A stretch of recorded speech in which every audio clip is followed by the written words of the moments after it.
We'll begin talking about the Jeremy Myers case by looking closely at the affidavit for a no-knock search warrant that Detective Brian Koopman filed and was signed by Judge Terrence Gilmore. Detective Koopman claimed that Jeremy Myers lived in a red brick building that was next to a white stucco building in Loveland, Colorado. Some of the facts that Detective Koopman claimed existed in this case include mostly reports from a confidential informant who wanted to remain unidentified because he was afraid for his life and that he would be retaliated against. So this CI specifically told Detective Koopman that there is a meth lab located in the attic area of an old brick building. The CI said that he saw that lab personally and it contained expensive-looking laboratory equipment. The CI also claimed that Jeremy Myers had several dogs, possibly Rottweilers, and that those dogs were trained to attack anyone wearing a uniform. Detective Koopman said he trusted the confidential informant's information because this CI has historically provided information that has been verified as true and has assisted the Loveland Police Department in the location of known felony fugitives. The CI also said that Jeremy is also called Red and that he is the primary person who lived in the sugar factory.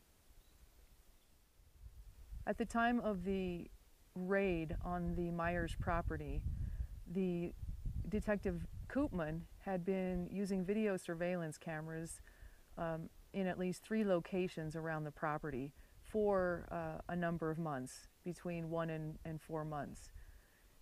The confidential informant also claimed that another individual was assisting Jeremy Myers in the cooking of methamphetamine in the attic area of the home.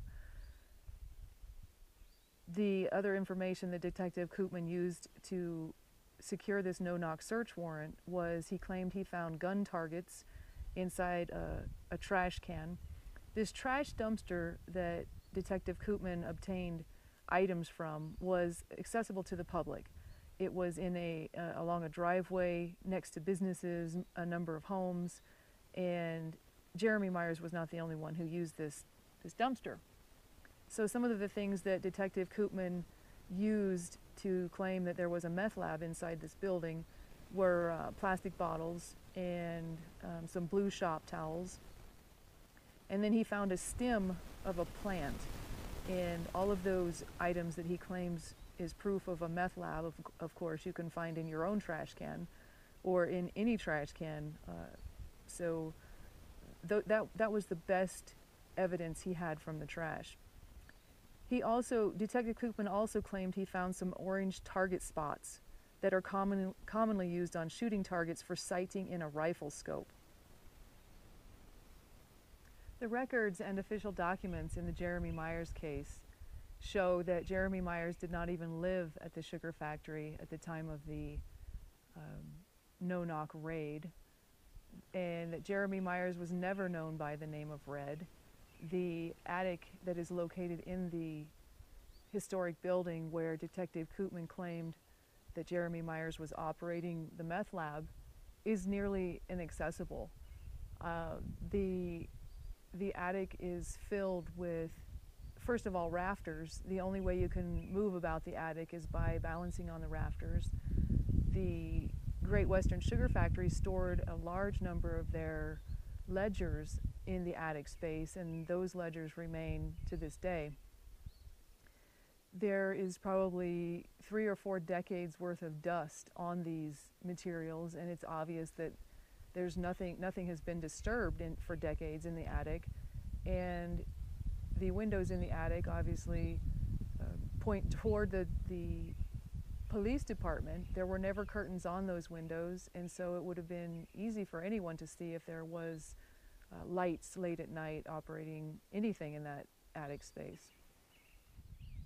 The records in this case also show that Jeremy Myers did not have multiple Rottweilers on the property. There is evidence in a surveillance video of one small dog running through the property at one time.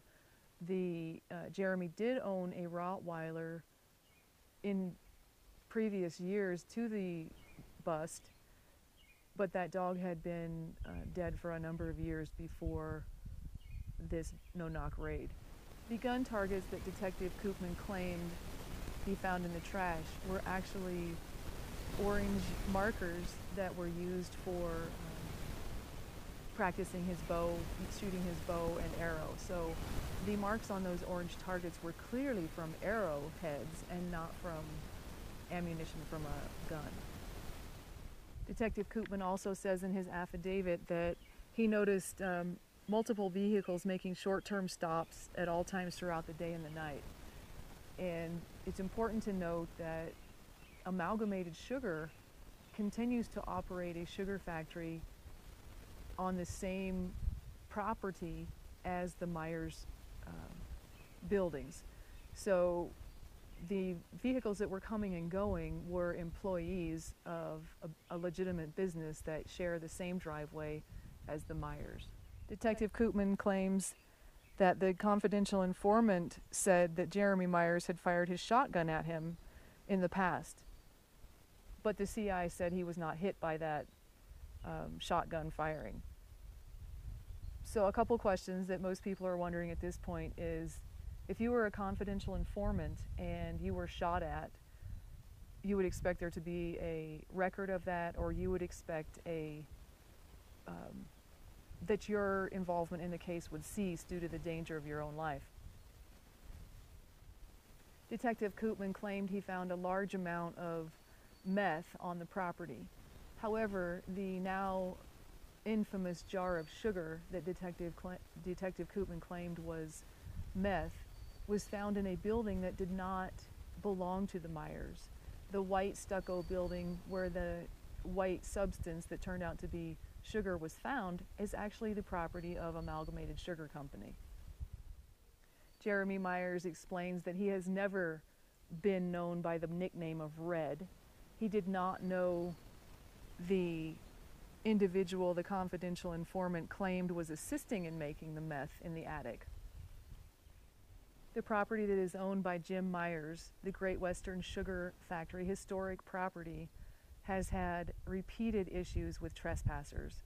Photographers frequently enter the private property, set up photo shoots, and numerous vandals have used that property for graffiti for years, and so there are no trespassing signs, and their specific warnings to people to stay off of their private property are measures that they were trying to take to protect their own property. In addition to those measures, the Myers occasionally contacted the Larimer County Sheriff's Office for assistance with specific issues of vandalism. In fact, a few days prior to the Myers bust, the Larimer County Sheriff's Office had been on the property specifically helping the Myers with the vandalism issues. In the next video, specifically focused on Detective Koopman and Jeremy Myers' case, we will learn about the confidential informant and how he could possibly have gotten so many facts wrong. You will see in an upcoming video the attic where the supposed meth lab was operating, and you will understand how it would be impossible for a meth lab to be in that space. We'll also learn in the next video how Detective Koopman, once he failed on all of his evidence tests, he failed to find any trace of methamphetamine. He failed to find any evidence of a meth lab on the property. We'll discover what he does next to Mr. Myers.